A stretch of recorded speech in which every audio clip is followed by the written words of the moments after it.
This one upgrade I recommend to every homeowner. When I replace shut-off valves, I usually install Dahl.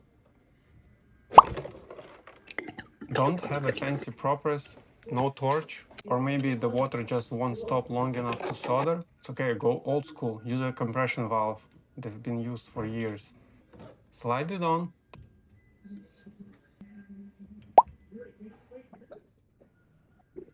Tighten the nut, and you're done. No heat, no special tools. Water is not a problem.